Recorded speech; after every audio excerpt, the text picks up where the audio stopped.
Muy buenos días a todos los presentes. Los saludamos desde Telesalud del Hospital Nacional Arzobispo Loaiza del Ministerio de Salud para darles la bienvenida a la TLIS Epidemia Silenciosa, Osteoporosis, más allá de lo básico, prevención y tratamiento, dirigida por nuestra ponente, la doctora Maruja Yupari Capcha, médico asistente del Servicio de Inmunorreumatología del Hospital Nacional Arzobispo Loaiza.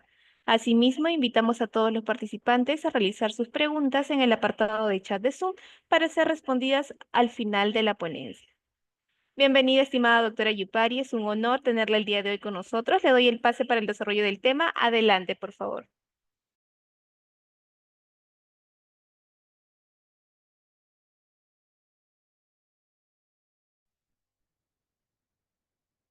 Muchas gracias por la oportunidad. Vamos a hablar de un tema en realidad muy importante porque es una enfermedad netamente prevenible y les puedo decir que prevenir cuesta lo que es $1 y tratar una fractura de cadera, pues estamos hablando mucho más allá de los $6,000 a $7,000, ¿no? Vamos a ir trabajando en eso. En primer lugar, ¿por qué el 28 de febrero? ¿No? Por una resolución ministerial fue instaurado y se reconoce realmente a la osteoporosis como un problema de salud pública, instaurándose el Día Nacional de la Lucha contra la Osteoporosis.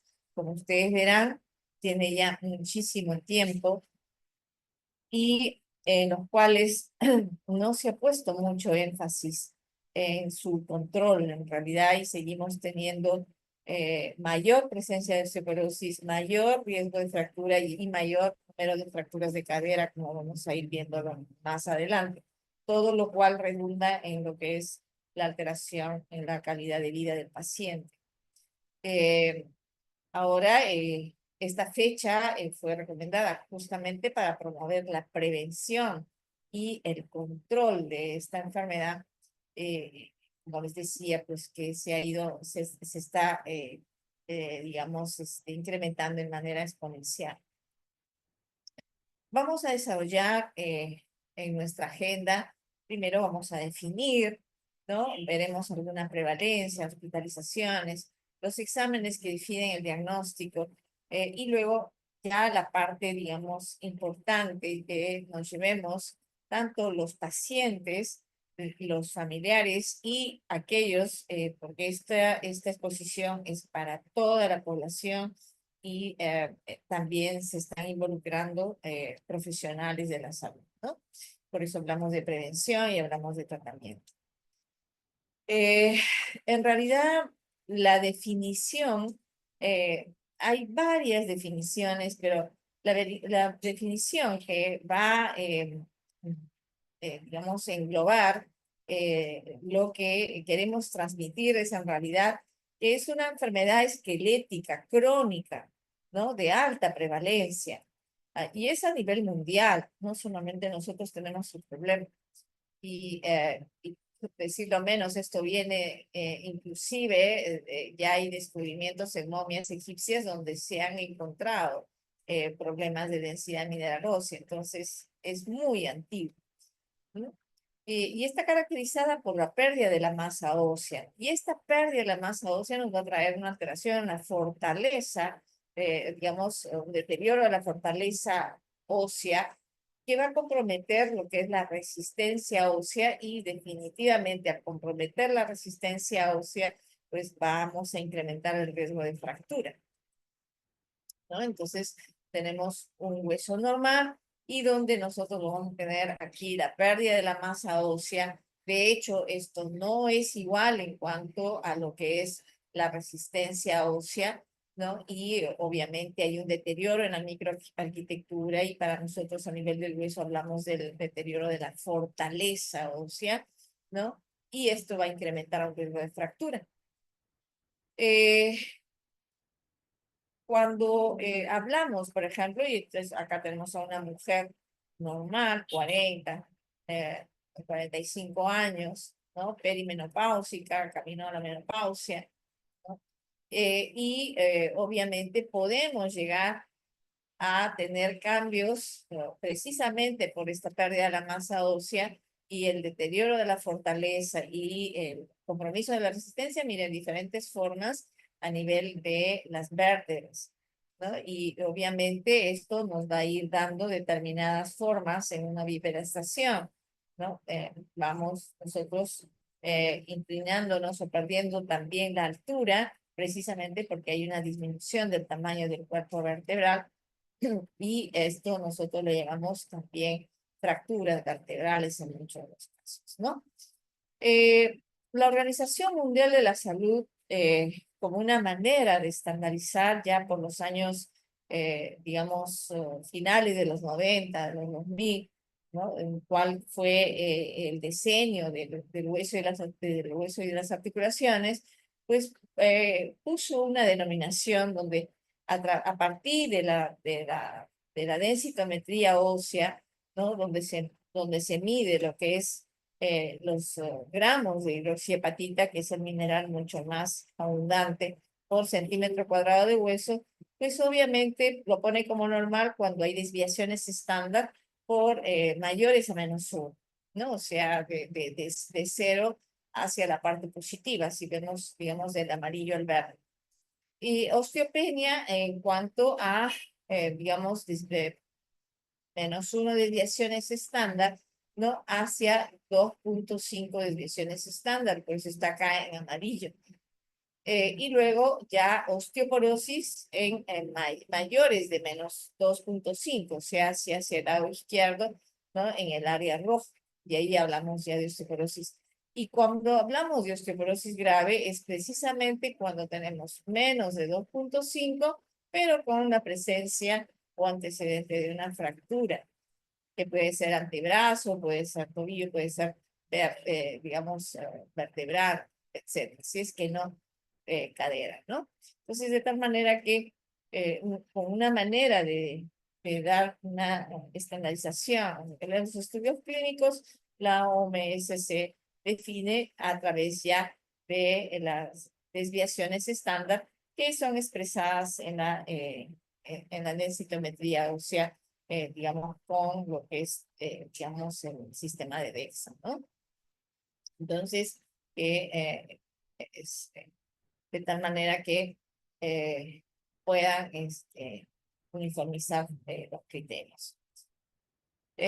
Pero solo eso involucra osteoporosis. No, osteoporosis va mucho más, digamos, porque estamos hablando de pérdida de masa ósea, estamos hablando de deterioro del tejido óseo y obviamente estamos involucrando el metabolismo óseo.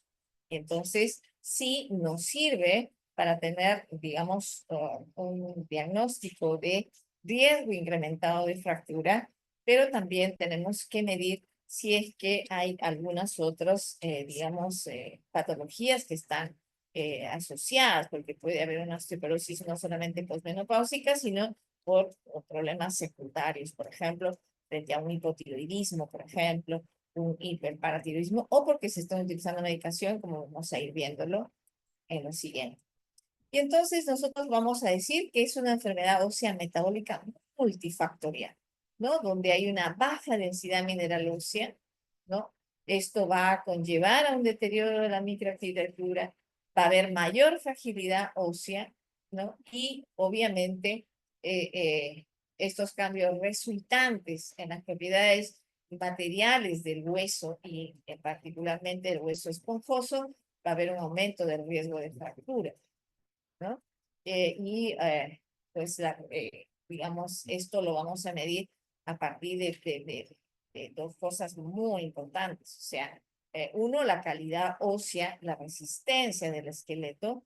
Y esto es muy importante, por ejemplo, que posteriormente vamos a tratar de hacer, digamos, otra charla específicamente sobre osteoporosis en hombres, ¿no? Y donde vamos a ver esto de la resistencia ósea, la calidad ósea, ¿no? En relación al recambio óseo, a la microarquitectura a las propiedades materiales y obviamente a lo que es, digamos, el microdaño también, ¿no? Entonces ahí vamos a un poquito ahora incidir en lo que es la resistencia ósea, que tiene que ver con los materiales estructurales del hueso, o sea, del contenido del hueso, ¿no? También tiene que ver el tamaño, la heterogeneidad, ¿no? Es muy importante, ¿no? Y esto va a tener que ver con la densidad que vamos a tener en algunas células que están involucradas dentro del hueso y consecuentemente la microarquitectura trabecular y cortical. Y esto va a conllevar a la geometría del hueso completo. Entonces, de tal manera que la fuerza ósea, ¿no? Va a ser el producto de la densidad ósea más la calidad ósea, como estamos viendo. Eso probablemente ya va a obedecer a otro tipo de discusión al respecto, sobre todo cuando toquemos el punto de osteoporosis en jóvenes. Y bueno, eh, como en todo, como en todas generalidades, pues también llamamos a la osteoporosis el ladrón silencioso, ¿no? O sea, ya no solamente la epidemia silenciosa, sino el ladrón silencioso, porque puede destruir la estructura ósea de una persona, ¿sí? Puede causar estragos en su salud y obviamente en la calidad de vida, y no avisar, o sea, no da ninguna sintomatología. ¿No? Y por eso que a veces muchos de ustedes, o sea, no solamente pacientes y algunos también, digamos, que es profesionales, pues pueden tener una lumbalgia y van hacia una consulta y les dice, ah, no, hay osteoporosis. No salen de la fibromialgia y osteoporosis y la densitometría ósea, cuando probablemente existe otro tipo de problema. Entonces, pero la osteoporosis en sí no va a darnos una sintomatología clara. Eh, digamos, y en el contexto, ¿cómo estamos? Cerca de 20% de las mujeres posmenopáusicas pueden desarrollar osteoporosis, ¿no? Y obviamente el 30% de mujeres mayores de 45 años ya tienen osteoporosis, ¿no? 8 de cada 10 adultos mayores de 80 años, ahora fíjense, ya los pacientes o las personas de 80 años ya no son como hace más o menos 10 años, ¿no? Cuando se tenía 80 años. Ahora los de 60 parecen 40 y los de los 80 parecen 60, ¿no? O sea, digamos, por el tipo de cuidados que pudieran estar presentando. Y 2 de cada 10 mujeres mayores de 50 años ya padecen de osteoporosis. Por ejemplo, en este grupo etario, por ejemplo, nosotros vamos a encontrar fractura de coles, por ejemplo, ¿no? Y es bastante frecuente ver en los mercados las señoras con sus cédulas ahí, ¿no? O fracturas de tobillo, por ejemplo, ¿no? Por fragilidad, por utilizar zapatos altos y, digamos, también que puede, o sea, pasar muchas veces no dentro del contexto de una osteoporosis, ¿no? Pues menopáusica. Entonces, ojo con eso. Eh, el, las fracturas de cadera, o sea, el riesgo de fractura de cadera, porque eso es más importante porque esta fractura de cadera va a tener un costo social y económico muy alto. Un costo social porque por una enfermedad netamente prevenible vamos a perder a seres queridos, ¿no? O sea, personas que por complicaciones de haber tenido una fractura de cadera por la postración van a fallecer. O sea, estudios que se han realizado aquí en el Hospital de Barriate hace algunos años, pues así lo han denotado. O sea, de 10 pacientes que tienen fractura de cadera, mayores de 60 años, 5 fallecían dentro de los 6 primeros meses y 3 quedaban con apoyo, ya sea en silla de ruedas, con muletas, con bastones, etcétera, y, o postradas, y digamos, solamente 2 se reincorporaban a su actividad habitual. Entonces, por eso de ahí es importante el riesgo de fracturas de cadera, ¿no? Ahora, esta brecha se va, luego iremos viendo, va a ir disminuyendo entre hombres y mujeres, ¿no? O sea, conforme va avanzando la edad, ¿no? Y de hecho, como menciono aquí, el 25% de las mujeres que tienen fractura de cadera mueren entre los 6 y 12 meses después de haber tenido esta fractura, ¿no? En el varón es mucho mayor. O sea, si bien es cierto, en el varón es un poco más tardío, por ejemplo, en el problema de mayores de 65 años o 70, los hombres tienen mayor mortalidad por la fractura de cadera.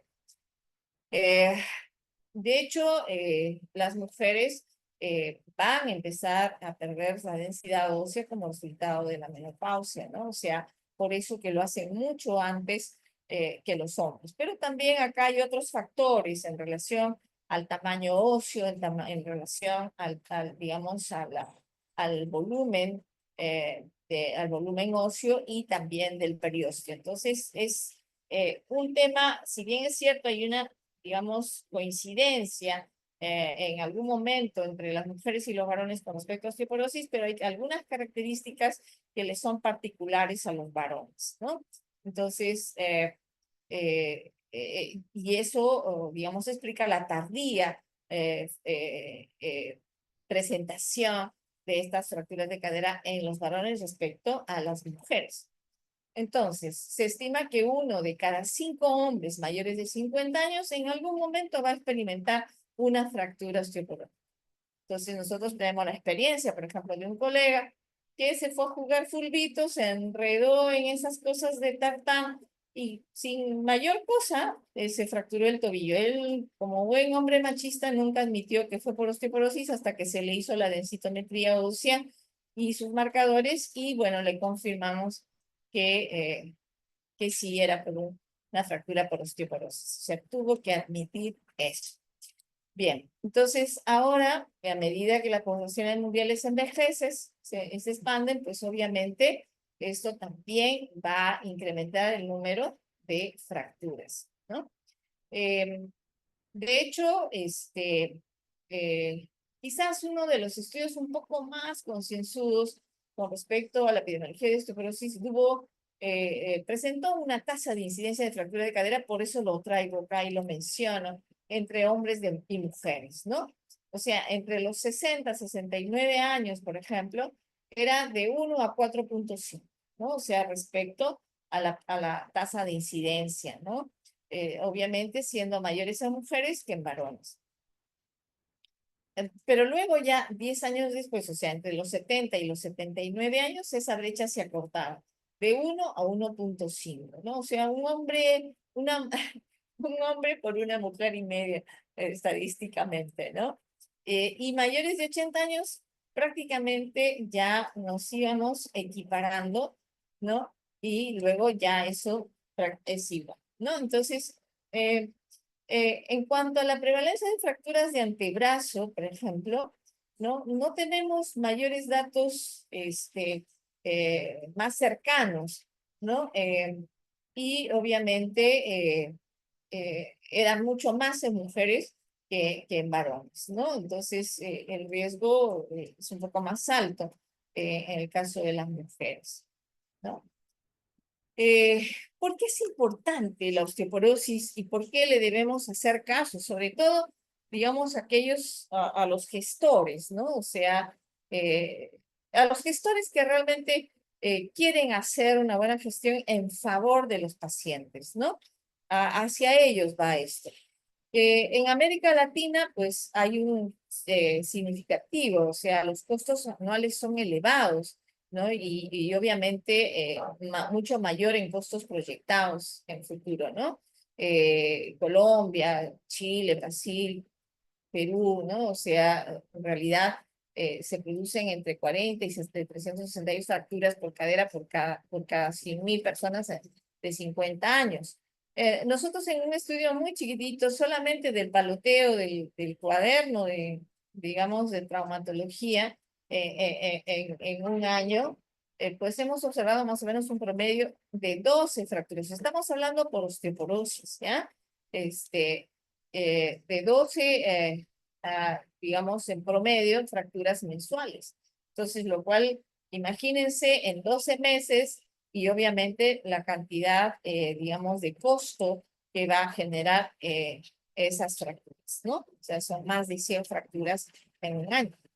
Entonces, obviamente, los costos anuales, ¿no? En América Latina fue aproximadamente de 1.160 millones de dólares, ¿no? Y esto es mucho más alto, pues, en México, Argentina, Brasil, y probablemente en nosotros también, que tenemos casi, digamos, muy parecido al comportamiento poblacional de México, ¿no? Entonces, el costo directo de la atención médica, pues, también muy alto, ¿no? Los costos proyectados, definitivamente, en 5 años en América Latina, aproximadamente ha sido más de 6 millones de dólares, ¿no? Y en México, en el 2013 se midieron y llegaron a ser 466 millones de dólares para el 2020, para el 2025. Entonces, es enorme. Ah, ¿cuáles son estas barreras en la atención? O sea, la falta de estadística, ¿no? Y eso lo comprobamos con nosotros mismos, ¿no? No tenemos, o sea, una estadística correctamente llenada y también procesada, ¿no? Entonces, nos hace falta eso, ¿no? Y obviamente está asociado a un bajo Producto Interno per cápita. eh, Existe una falta de uniformidad respecto a la carga socioeconómica de la osteoporosis, o sea, no lo estamos evaluando de la misma forma. Ahora, de otra forma también es el hecho de la falta de conocimiento, tanto voy diciendo en el personal de salud y por el otro lado en la adherencia al tratamiento de la osteoporosis por parte de los pacientes, ¿no? Y aunado a los costos elevados en el tratamiento o la cobertura, digamos, del seguro que está a cargo, ¿no? Llámese a los tipos de seguro que tenemos nosotros aquí, donde no se cubre osteopenia, cuando en realidad lo inteligente sería cubrir osteopenia y el costo sería mucho menor porque llegar a la osteoporosis es mucho más alto y llegar a una fractura de cadera es mucho más alto, definitivamente. Entonces, desde el punto de vista de gestión y de costos, pues conviene la prevención. Y la prevención la podemos hacer desde que el niño nace. Y entonces, ¿cuáles serían las recomendaciones en relación al costo en salud pública, no? O sea, cerrar la brecha en la atención, las partes interesadas deben trabajar juntos, o sea, ahí los gestores con los que manejamos esta enfermedad, que conocemos esta enfermedad, y en esto no estamos nosotros 1 año ni 2, estamos exactamente, vamos a cumplir digamos, 27 años, 28 años vamos a cumplir trabajando en esto. Entonces, experiencia hay, ¿no? Pero lamentablemente no tenemos el acceso a las estadísticas para procesarlas, ¿no? Entonces, ese es algo muy importante que debemos nosotros rescatar y cerrar esa brecha, ¿no? Y trabajar, o sea, identificando a las personas con alto riesgo de fractura, ¿no? Esto es un trabajo multidisciplinario, esto empieza en el primer nivel de atención, ¿no? Y obviamente debe seguir toda la atención primaria de salud, definitivamente, ¿no? Y obviamente, cuando detectemos el problema, debemos iniciar el tratamiento lo más precoz posible, ¿no? Para mejorar esto, digamos, la calidad de vida a largo plazo, ¿no? Entonces, ¿de qué estamos hablando? Estamos hablando de que, digamos, fisiológicamente hay un proceso de formación y de resorción, o sea, donde vamos cambiando el hueso antiguo por un hueso nuevo. O sea, esto, digamos, en forma general, lo ponemos nosotros y de manera didáctica, porque pueden variar en determinados tipos de huesos, ¿no?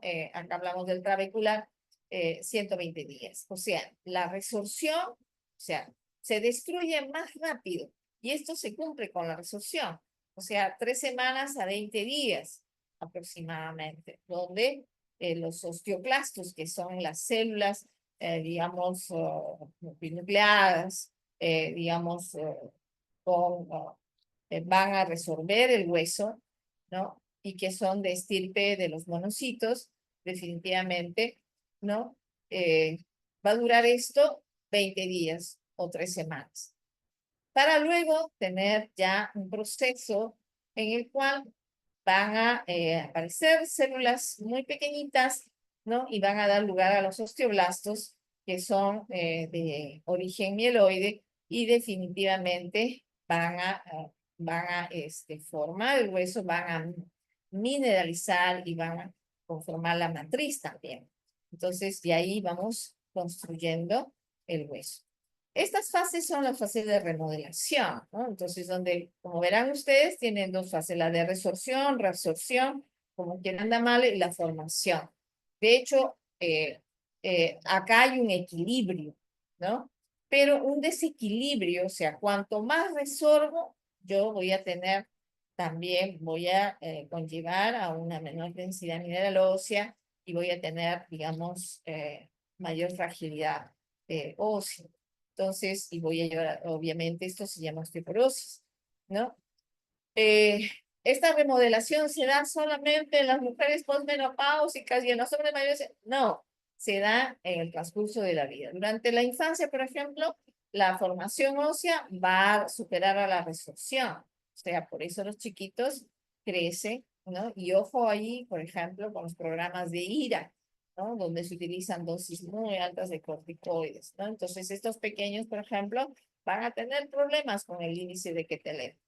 Después de la madurez esquelética, los dos procesos están equilibrados. O sea, esto es más o menos entre lo que es el adulto joven, ¿no?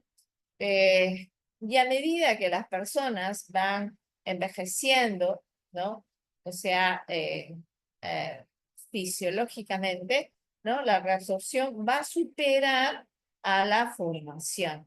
Y entonces ahí también vamos a encontrar un desequilibrio, ¿no? Y obviamente las mujeres posmenopáusicas van a tener una tasa más alta de resorción debido a la deficiencia de estrógenos y a otros mecanismos como, por ejemplo, el sistema RAN ligando osteoprotegerina, ¿no? Y entonces ahí vamos a tener donde va a predominar más la actividad osteoclástica respecto a la osteoblástica, ¿no? Y esto va a implicar menor formación de hueso, mayor resorción de hueso. Y esto conlleva a un imbalance, obviamente, donde vamos a tener huesos más frágiles, ¿no? Huesos más débiles y consecuentemente vamos a tener osteoporosis. ¿Dónde iniciamos la osteoporosis? En realidad, como les decía, empezamos, o sea, desde la primera infancia, si es que no cubrimos los requerimientos que ese niño no hablamos del niño en el seno materno, o sea, cuando se está gestando, él va a tomar el calcio de la madre y no importa si la mamá se queda sin dientecitos o sin uñas, no importa, él va a tomar lo que le corresponde, el feto, ¿no? Pero en cambio ya cuando nace pues va a tener un requerimiento y de hecho va a haber un crecimiento activo, o sea, ya de la adolescencia hay un crecimiento exponencial porque confluye la actividad física, confluye la actividad hormonal y obviamente el metabolismo, ¿no? Positivo. Entonces, de tal manera hasta que gane, digamos, primero el pico máximo de masa ósea y luego el pico máximo, el pico ideal del adulto, ¿no?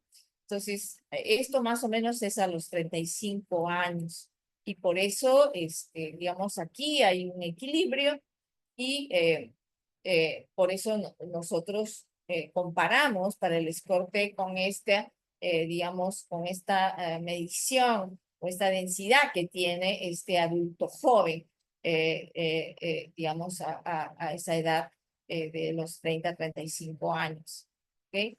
Entonces, y ahí obviamente se establece el proceso de una meseta para luego ya sobre los 45 años, o perdón, sobre los 35 años, o sea, ya metabólicamente empieza un descenso y luego ya sobre los 45 ya empieza lo, acá en nuestra población 45, 50 es el promedio de la menopausia expresado en el cese de la menstruación de un año y obviamente la elevación de FSH y la disminución de estrógenos. Entonces, obviamente ahí ya empieza una pérdida un poco más rápida. De hecho, ahí es donde empiezan ya, podemos encontrar nosotros, ¿no? En estos niveles podemos encontrar inclusive fracturas vertebrales, ¿no? O sea, la famosa disminución de talla, y ahí hay fracturas vertebrales, o podemos encontrar también las fracturas de coles o las fracturas de tobillo, ¿no? No traumáticas, y luego ya, digamos, sobre los 65 para adelante podemos encontrar las fracturas, digamos, de cadera. Ahora, este imbalance entre osteoclastos y osteoblastos, pues no solamente, repito, tiene que ver con la posmenopausia, tiene que ver con la senilidad, sino que también tiene que ver con el uso de medicamentos, o sea, los cuales pudiera estar relacionado nuestro paciente o a causas secundarias o enfermedades como problemas endocrino-metabólicos, por ejemplo, o también la presencia del cáncer. O sea, el hueso, digamos, el metabolismo óseo y la osteoporosis tiene un comportamiento un poquito diferente con relación a los osteoclastos, ¿no?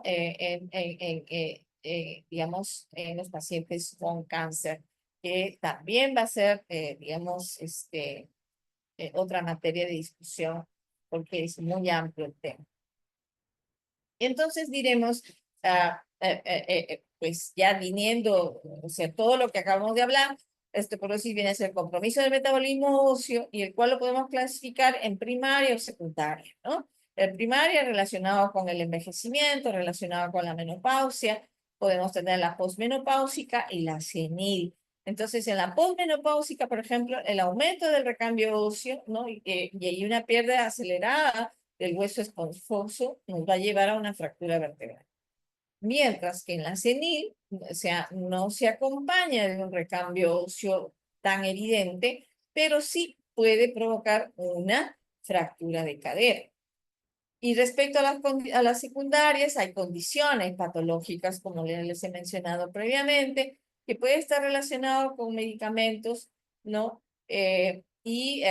Por ejemplo, que hace un ratito comentaba con un colega al cual apreciamos mucho, le decía, estamos ahorita en el boom de la sertralina, ¿no? O sea, justamente la sertralina tiene una característica en la cual, digamos, inhibe la acción de los osteoblastos y de hecho va a disminuir la formación de huesos.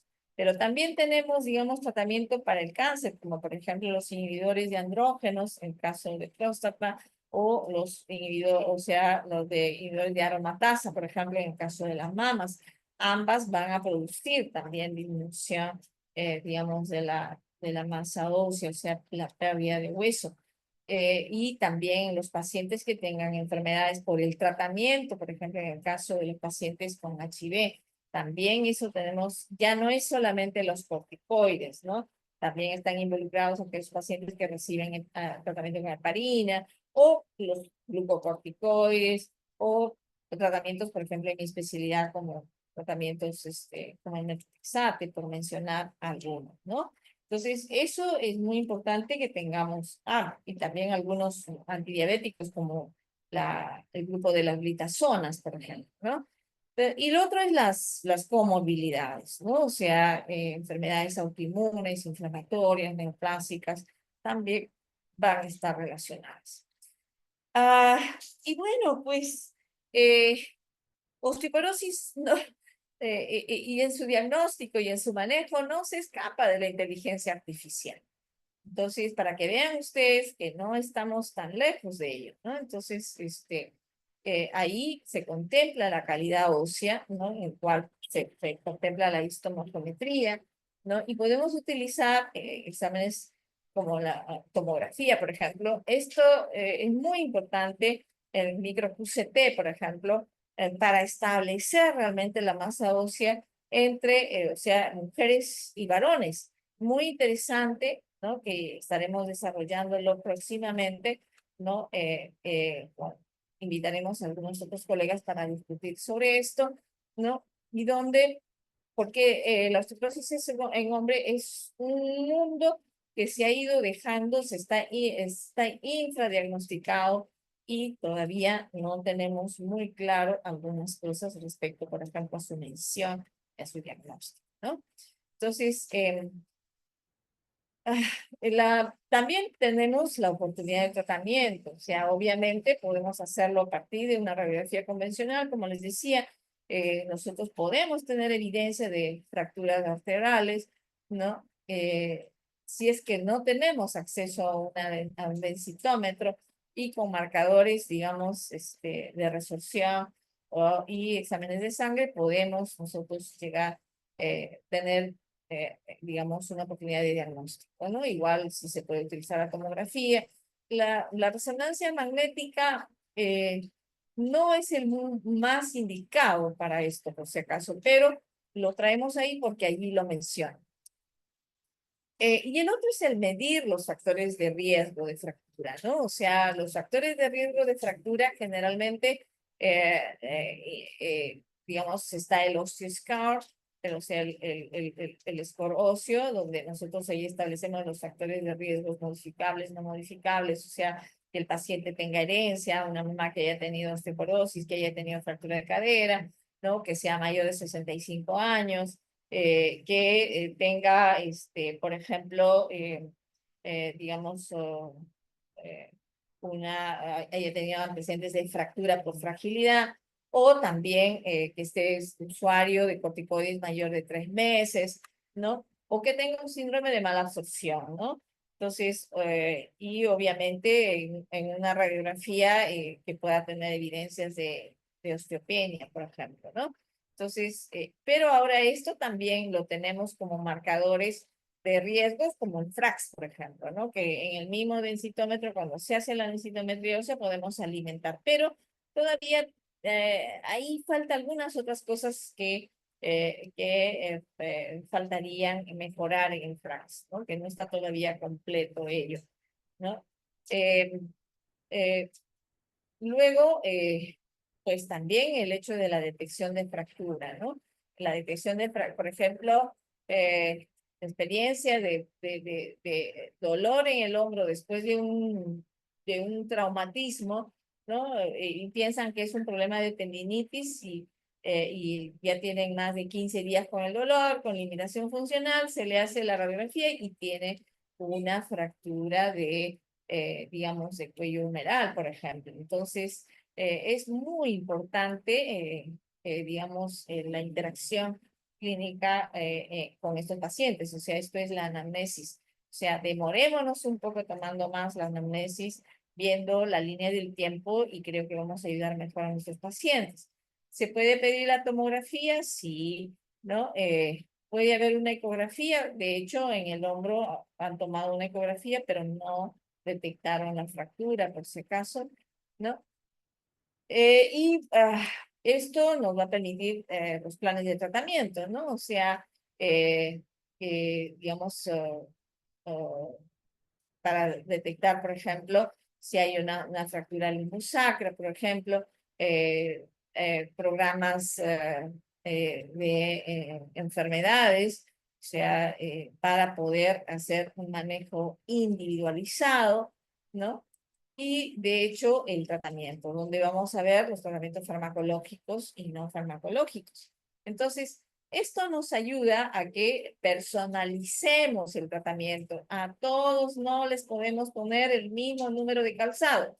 Tenemos que individualizar al paciente para el manejo, ¿no? ¿Por qué? Porque va a tener distintos perfiles de riesgos, ¿no? Entonces, eso es muy importante y tiene que adaptarse a sus necesidades. O sea, no es lo mismo que yo agarre y le dé un medicamento costoso, probablemente lo podrá cubrir pues una vez hará el esfuerzo, pero ya no va a poder seguir cubriéndolo, ¿no? Entonces, eso también es muy importante. Y de hecho, las terapias específicas, ¿no? Que están basadas en factores de riesgos, en los estilos de vida, en las comorbilidades y la genética que puede traer el paciente. Entonces, como verán, es muy diverso, ¿no? Y en los cuales nosotros tenemos que individualizar a cada uno de, de estos pacientes. Y entonces ahí tenemos los factores de riesgos, digamos, no modificables, ¿no? Como les decía, la herencia, el hecho de, por ejemplo, una fractura de cadera en la madre, ¿no? O que, por ejemplo, tenga talla pequeña, ¿no? Peso bajo, ¿no? La edad, por ejemplo, mayor de 65 años, la posmenopáusica, ¿no? La raza blanca se preconizaba bastante, ¿no? Y lo otro es, de hecho, la constitución física, ¿no? No es lo mismo que tenga, por ejemplo, un peso bajo, ¿no? Y que haya perdido, por ejemplo, digamos, antes de los 25 años, más o menos el 10% de peso, ¿no? Entonces, eso es muy importante en considerar. Luego, los factores de riesgos modificables que están relacionados a los estilos de vida y también al hecho de la presencia de estar sujetos a drogas digamos, a exposición de drogas o a exposición también, digamos, de sustancias socialmente aceptadas, ¿no? O que ahora ya casi lo hemos visto probablemente en la generación de nuestras abuelas, la multiparidad, pero ya en la generación de nuestros padres y mucho menos ahora en la generación de nuestros hijos, vamos a ver la multiparidad. Definitivamente ahora vamos a ver la nuliparidad, o sea, no vamos a tener, digamos, pacientes que no han tenido hijo y que no desean tener hijos.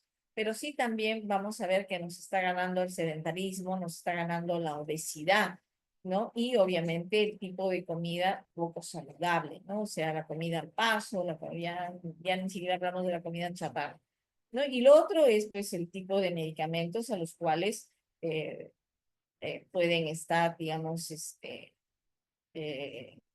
en contacto los pacientes. Y a eso iba con los inhibidores de los recaptadores, como la sertralina, por ejemplo, ¿no? Entonces, a todos les estamos diciendo a nuestros jóvenes ansiosos, depresivos y que tomen sertralina, ¿no? Entonces, eso también tiene que ver con la masa ósea. Y a veces estamos dándolo a adolescentes, ¿no? Y en los cuales, por ejemplo, estamos en plena ganancia de masa ósea y en la cual el adolescente está mucho más enfrascado en su casa, ¿no? Ya no hace deportes, ya no sale, su conexión es más a través de las vías digitales, etcétera, ¿no?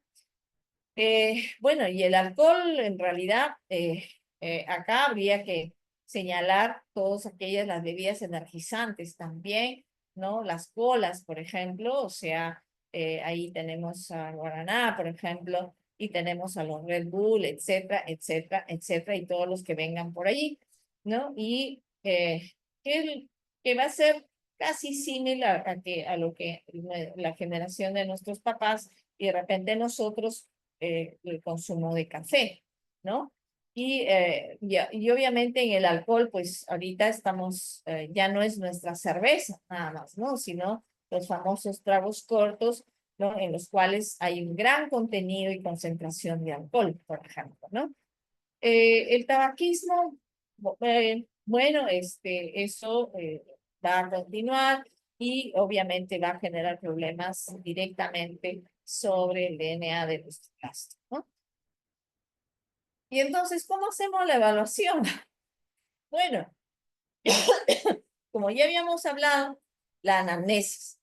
Y ahí establecemos el osteoscore, o sea que no es nada más digamos, y de ahí vino el FRAX, por si acaso, ¿no? Donde tenemos todo lo que es los antecedentes que pudiera tener relacionados con el metabolismo óseo, ¿no? Y luego el examen físico, o sea, al paciente hay que examinarlo desde la punta del cabello hasta la punta de los pies. Y probablemente vamos a encontrar no solamente el hecho de la jiba, ¿no? Vamos a encontrar probablemente alteraciones a nivel de las uñas, etcétera, ¿no? Que nos van a estar denotando que sí puede haber algún trastorno de metabolismo óseo, ¿no? Porque a veces confundimos la artrosis con la osteoporosis. Son dos cosas diferentes y por eso nosotros les decimos a los pacientes, miren, la artrosis tiene que ver con la bisagra de la puerta y la osteoporosis tiene que ver con la madera de la puerta. Son dos cosas completamente diferentes. Y obviamente vamos a contar con un apoyo de laboratorio, ¿no? Y para nosotros los marcadores bioquímicos de formación o de resorción, eso nos va a dar el talante de cómo vamos.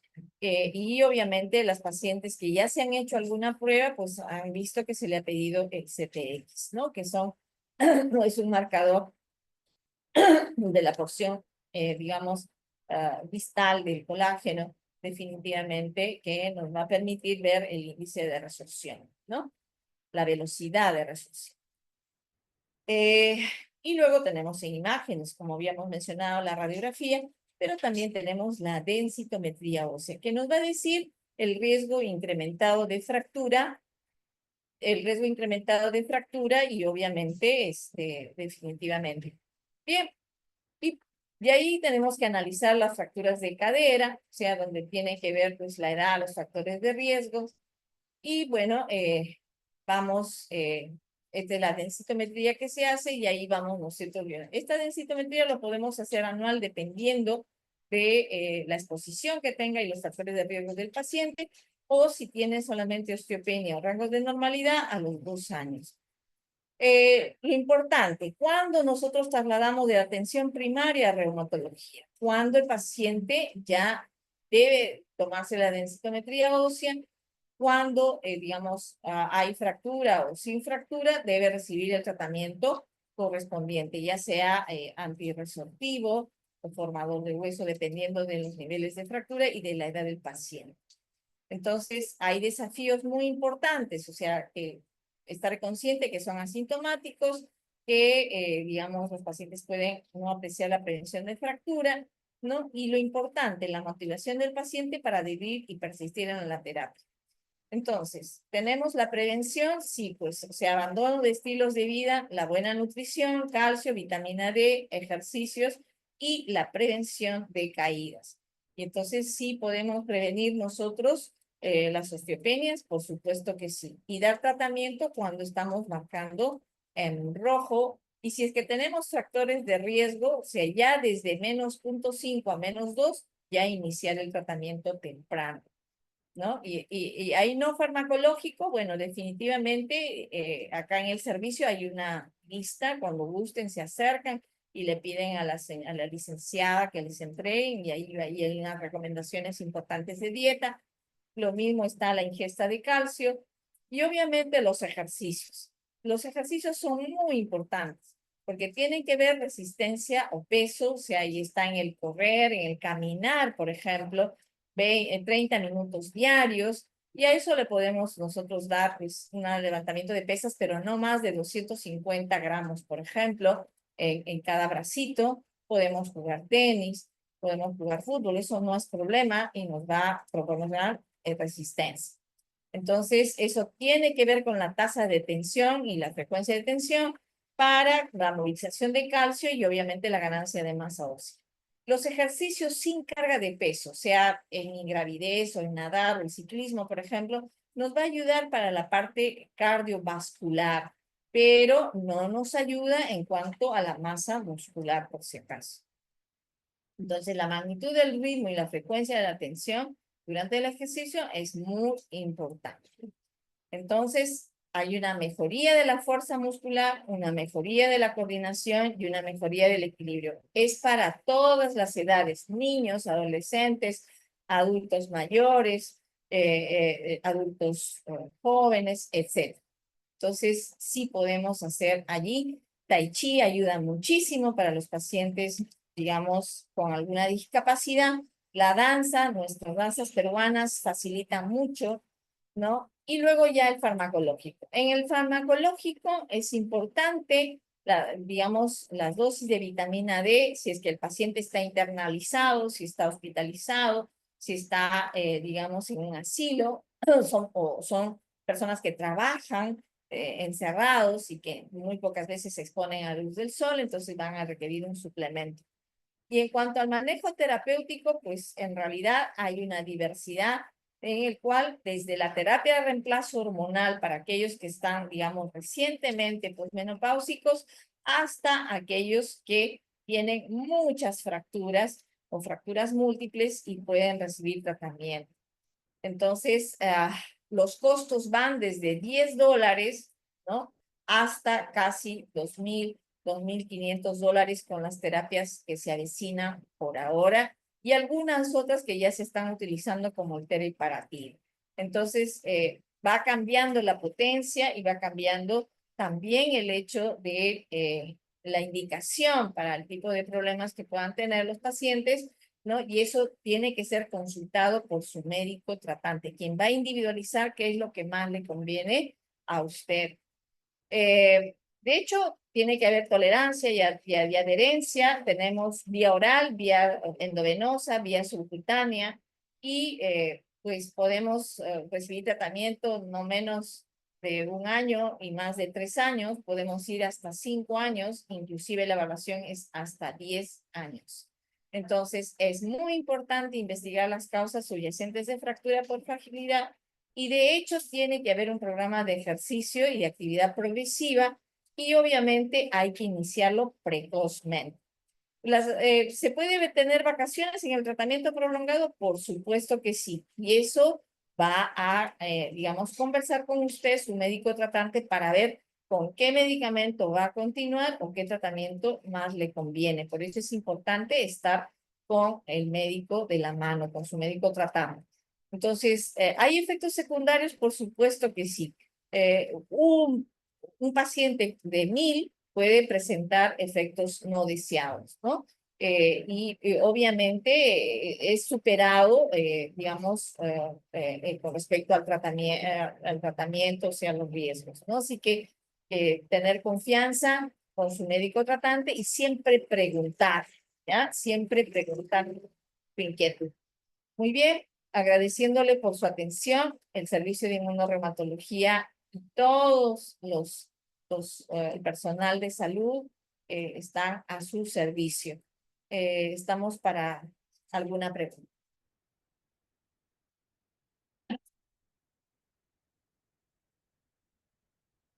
Muchísimas gracias y felicitaciones, doctora Yupari.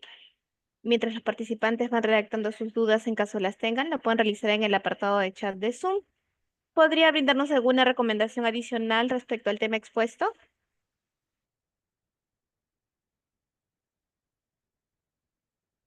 La recomendación, primero, eh, la osteoporosis es netamente prevenir, o sea, durante la infancia, la adolescencia, consumamos nuestras proteínas y la cantidad de calcio que requieren nuestros adolescentes hasta que terminen el crecimiento.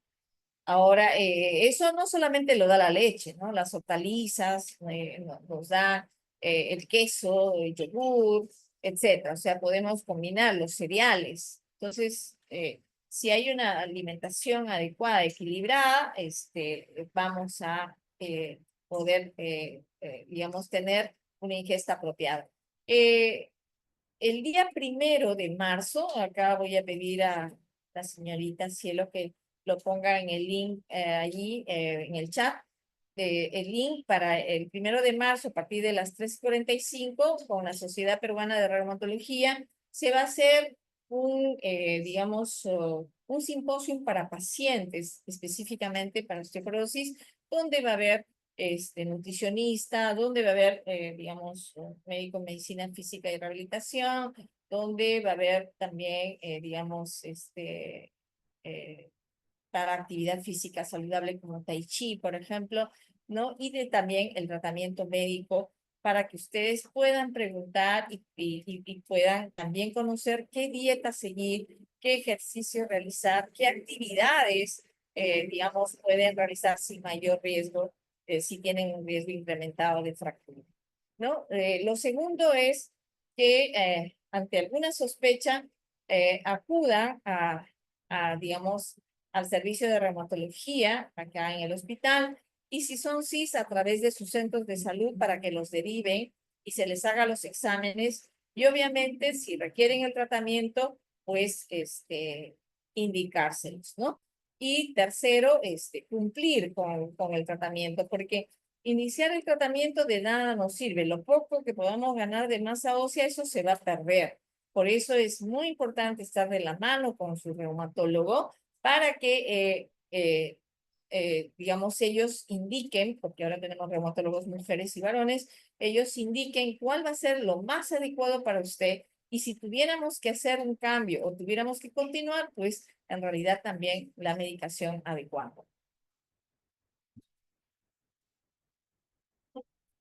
Muchísimas gracias y felicitaciones, doctora Yupari.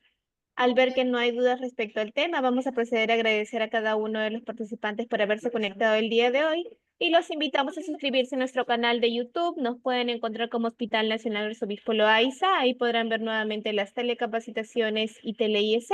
Asimismo, los invitamos a escribirnos en los comentarios otros temas de interés que les gustaría que se llevaran próximamente. Muchísimas gracias, doctora Yupari. Ha sido un honor tenerla el día de hoy con nosotros. Esperamos contar nuevamente con Gracias a usted en una ustedes. próxima Nos oportunidad. esperamos el día Muchísimas sábado. gracias.